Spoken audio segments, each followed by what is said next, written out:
si a lo largo de la historia se ha pensado en los niños. Bueno, decididamente no. Y en ese sentido, no debiéramos considerar la historia como el estudio de los hechos del pasado, sino como un proceso vigente en el cual hoy estamos inmersos, y entonces haríamos justicia a lo que quiero decir al respecto. Es en 1874 que se gana por primera vez en lo que se conoce como la historia de Occidente un respaldo judicial de amparo con una niña que era objeto de malos tratos intrafamiliares feroces. Se llamaba Mary Helen, cuando en el estado de Nueva York fue asistida por Etta Wheeler y un grupo de enfermeras que, no habiendo encontrado otra instancia a la cual recurrir, terminó yendo a la Sociedad Protectora de Animales. Y el argumento de Etta Wheeler, que le sirvió a Mary Helen un respaldo judicial para no ser objeto de lo que venía haciendo, fue que si un pobre perro, que es un animal, no puede recibir cierto tipo de tratos, siendo la niña de 9 años entonces un animal, ¿por qué debía ser permitido que los tuviera? Estamos hablando de fines del siglo XIX en Nueva York. Si fuera por otro dato tampoco tan remoto, en avanzada la revolución industrial en Inglaterra, en la señera comunidad londinense, se patentó una de las peores medicinas pediátricas jamás inventadas. Se llamaba el Gottfried Cordial. Era una bebida hecha a base de morfina que se le daba a los niños que quedaban a cargo de una mujer, de acuerdo con la alta tasa de mortalidad que había por el trabajo en las minas, y quedaban los hijos de muchos matrimonios fallecidos a cargo de una sola mujer, y se le daba este jarabe de morfina para que crecieran más robustos, según se hacía creer, y para que estuvieran más tranquilos. Cuando se producía el acostumbramiento, la indicación estaba en que se les añadiera de 15 a 20 gotas de láudano por vez. Láudano también es morfina, son unas amargas gotas de morfina, con lo cual, bajo esa creencia, lo que podemos es suponer lo que pasó, más allá de que no exista ningún documento histórico que nos diga cuál ha sido la suerte de esos chicos. Ninguno de esos lactantes morfinómanos ha de haber sobrevivido.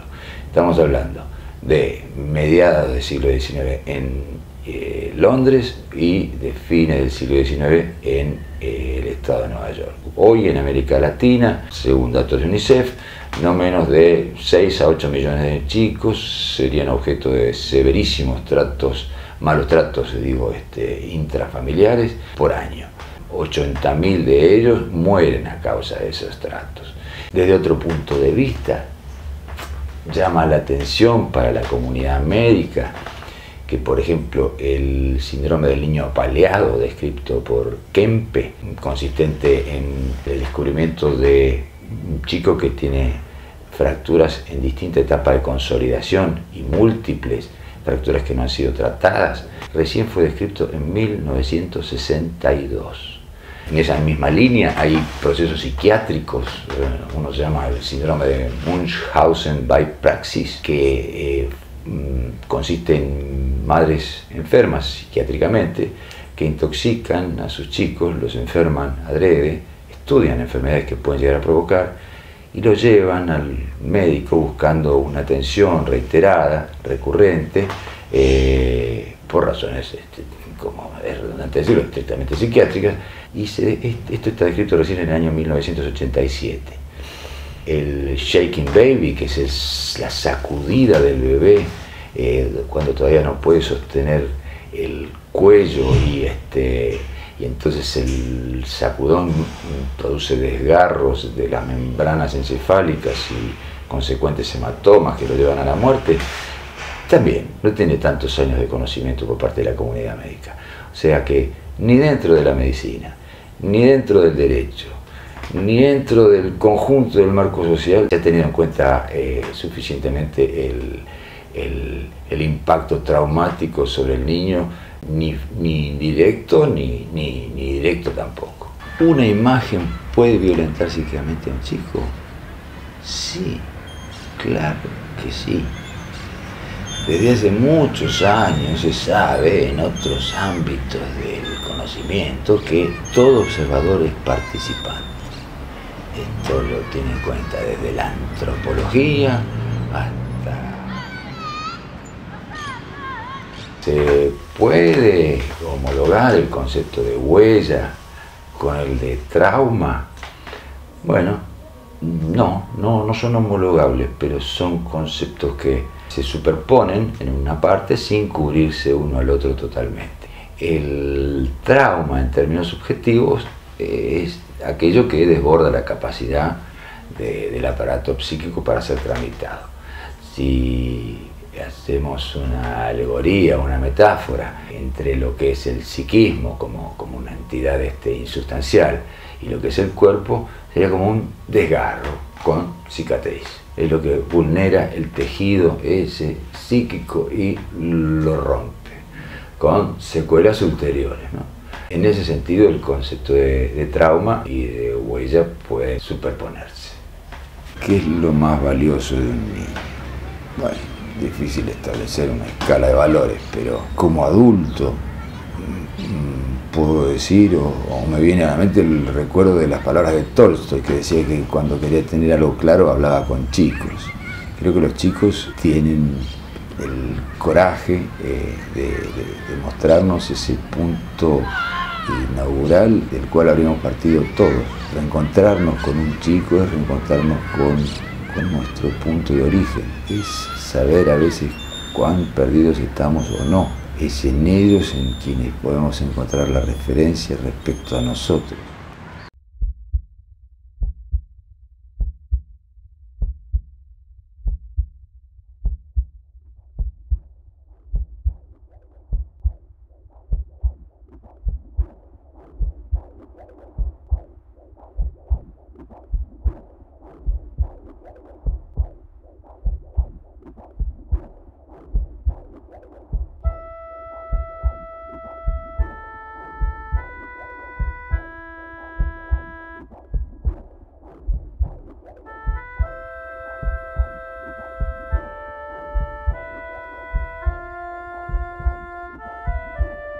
Un niño víctima lo podemos ayudar diciendo que le creemos, esto ya es terapéutico. El decirle que fue muy valiente, el animarse a poder contarlo, que uno lo intente ayudar, pero justamente escuchando lo que él quiera decir y no lo que el adulto tenga necesidad de saber de ese caso, que se va a comprometer a que no le vuelva a pasar. Estas son todas cosas que son reparatorias para el chico. Por supuesto que cuanto más cercano sea el vínculo de este chico con su persona victimaria, cuanto más chico sea el chico, cuanto más prolongado sea el tiempo del abuso, cuanto más intenso sea la modalidad abusiva, va a haber más daño en su psiquismo, y cuanto más tiempo pase en lo que nosotros llamamos develación, o sea que este chico de alguna manera accidental o premeditada pueda contar lo sucedido, también cuanto menos tiempo pase, menos probabilidad de hacer un trauma y de generar un trastorno en la personalidad de este chico. También depende mucho las consecuencias futuras. Si este chico después de que cuenta se siente a resguardo, se siente seguro y sabiendo que a priori el Estado o las organizaciones no gubernamentales o quienes intervienen, por ejemplo hospitales, hacen lo necesario para evitar la revictimización, eso va a ayudar muchísimo en el pronóstico del chico. A veces nosotros los adultos tenemos necesidad de saber todo, y quizás el chico lo que necesita de los adultos es darse a conocer una pequeña parte de la historia, no toda, pero una respuesta muy comprometida del adulto diciendo que él lo va a acompañar a que esto no le vuelva a pasar.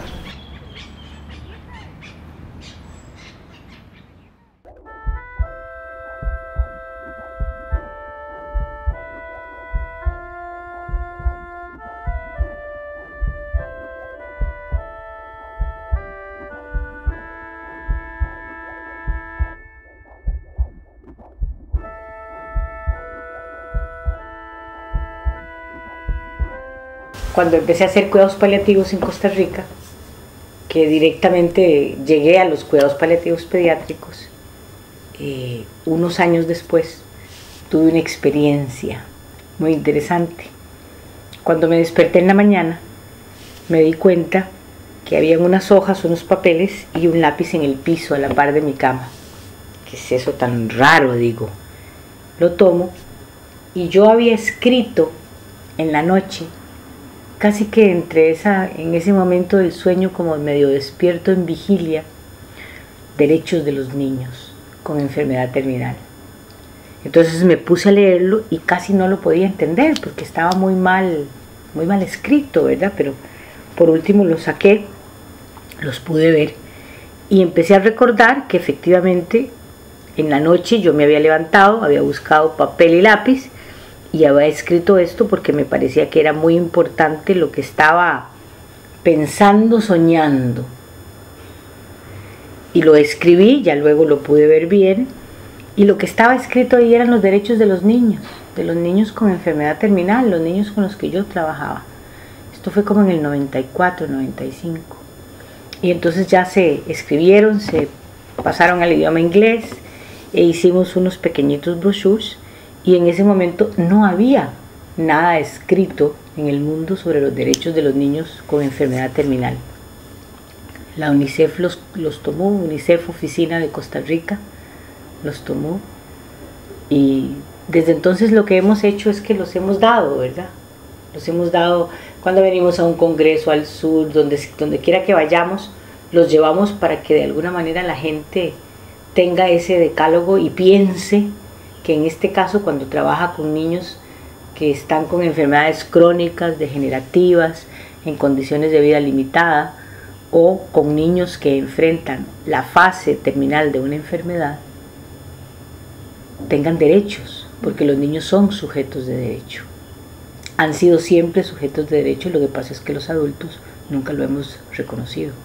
Y no es sino a partir de la Declaración Universal de los Derechos Humanos, después de la Segunda Guerra Mundial, con todo lo que pasó, y posteriormente con el Código de la Niñez y la Adolescencia, que cada uno de los países en el mundo ha ido, ojalá todos, pero no es cierto, han ido firmando y han ido haciendo. Se ha tenido que hacer un Código de la Niñez y la Adolescencia en cada país, con legislación que proteja los derechos de los niños, y entonces cuando eso sucede, los derechos que habíamos escrito sobre los derechos de los niños con enfermedad terminal, pues tomaron, digamos, que más auge y más conciencia dentro de los médicos y los pediatras que trabajan con estos chicos, de que los niños son sujetos de derecho, que tienen derecho y que expresan de una u otra manera su sentir, sus emociones, diferente a los adultos, y que no podemos exigirles ni pretender que se comporten como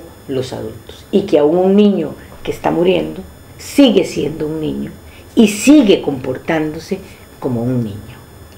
En la experiencia y en lo que yo he podido ver, los chicos se sienten solos cuando no pueden comunicarse con los adultos en términos de sus propias necesidades. Cuando, por ejemplo, en mi rama, los cuidados paliativos pediátricos, cuando un chico quiere saber qué le pasa, y la madre insiste y su familia insiste en que todo está bien, que es lo mismo. Entonces hay una fuerte tendencia a minimizar los síntomas que tiene el niño, o las demandas que tiene el niño, o no deberías sentirte así, o el niño pregunta y el adulto, en lugar de contestar, o evade la pregunta o contesta lo que no debería contestar, o cuando lo que el niño pregunta genera conflicto en el ambiente familiar o entre la pareja. Entonces, vos ves un niño que está enfermo, que siente una gran cantidad de cosas, que puede verse a sí mismo como ya no camina, o cómo se va deformando por un tumor que va creciendo con metástasis en la cara, o cómo cada día está más delgado, o cómo lo que come vomita, cómo antes podía salir a jugar y ya no puede. O sea, con una gran cantidad de limitaciones físicas y la familia sigue diciendo que el chico está muy bien y que aquí no pasa nada, cuando está pasando muchísimo. La tensión se puede cortar en el ambiente, los adultos están llorosos, nerviosos, enojados, tristes, deprimidos, pero el discurso es: aquí no pasa nada. En ese momento, un chico que está enfermo, una chica que está enferma, lo que hace es aislarse.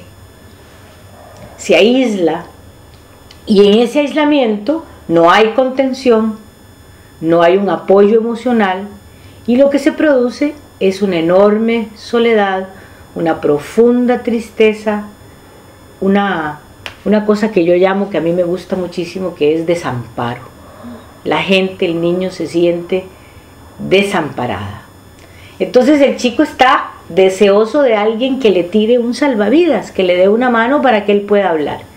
Muchas veces el equipo de salud, el equipo de cuidados paliativos pediátricos, la psicóloga, la enfermera, con quien el médico, con quien el chico haga empatía, puede hablar y preguntar.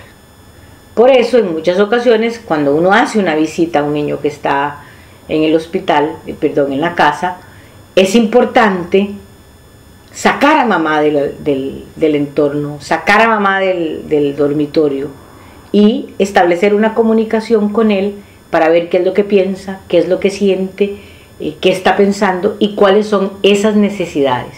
Y una vez identificadas, tratar uno de llenar algo de esa necesidad, pero no perder de vista que no me toca a mí realmente. Hay una parte de eso que me corresponde como médico tratante, como enfermera, como psicólogo, pero hay una muy buena parte, que es la mayoría, que le corresponde a los seres amados de ese chico y que lo aman, que es su mamá, que es su papá, que es su familia, inclusive a veces su familia extensa, porque tienen buena relación con la abuela o con el abuelo, los que tienen que contener, no forzosamente ni necesariamente el de afuera, porque no hay una relación afectuosa y el niño lo que necesita es esa relación con el padre o sobre todo con la madre. Y cuando hablamos, conversamos y le damos herramientas, instrumentos para que mamá se pueda apropiar de eso, porque mamá también está destrozada, ¿verdad? Su hijo amado se está muriendo y se va a morir, y eso es muy difícil de bancar, eso es muy difícil de aceptar. Entonces, una vez que la madre tiene instrumentos, una vez que la madre tiene recursos, al chico le va mejor. Sin embargo, me ha tocado como médico enfrentar a veces una enorme resistencia, una incapacidad profunda de los padres y de las madres de poder hablar de esto, y el chico, con apenas un poquito de lo que uno le puede dar y hasta donde uno puede llegar como profesional de salud, se muere muy solo, muy aislado, con mucha pregunta, con mucha angustia. Los chicos se van a comportar como niños y como adolescentes hasta el final. Y van a jugar, van a brincar, van a mirar la televisión, van a jugar con otros hermanos, si los hay, o amigos que a veces llegan hasta el final. Sin embargo, cuando la enfermedad progresa y avanza, empieza a limitar físicamente y cognitivamente a los niños. Sin embargo, los chicos siguen siendo chicos. Entonces,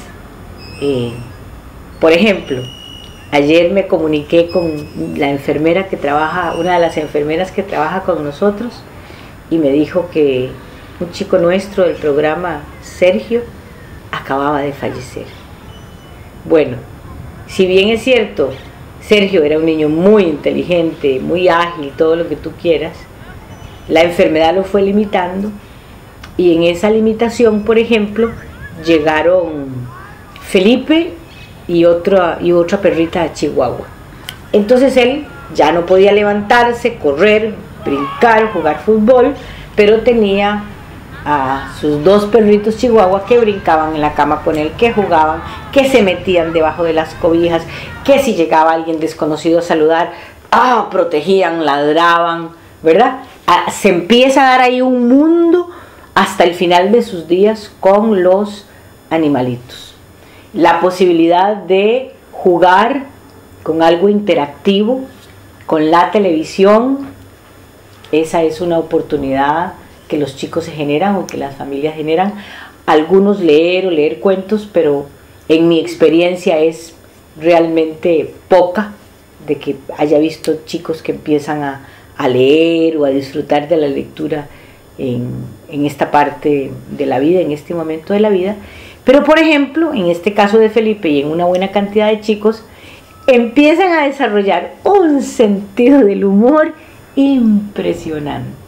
Entonces hacen chistes y bromas con la gente que llega, con nosotros, el equipo de salud, que se establece una comunicación, y realmente los chicos se matan de risa cuando te toman el pelo, cuando te dicen algo de doble sentido, cuando te dicen algo y te miran que no te diste cuenta y al rato caes en cuenta.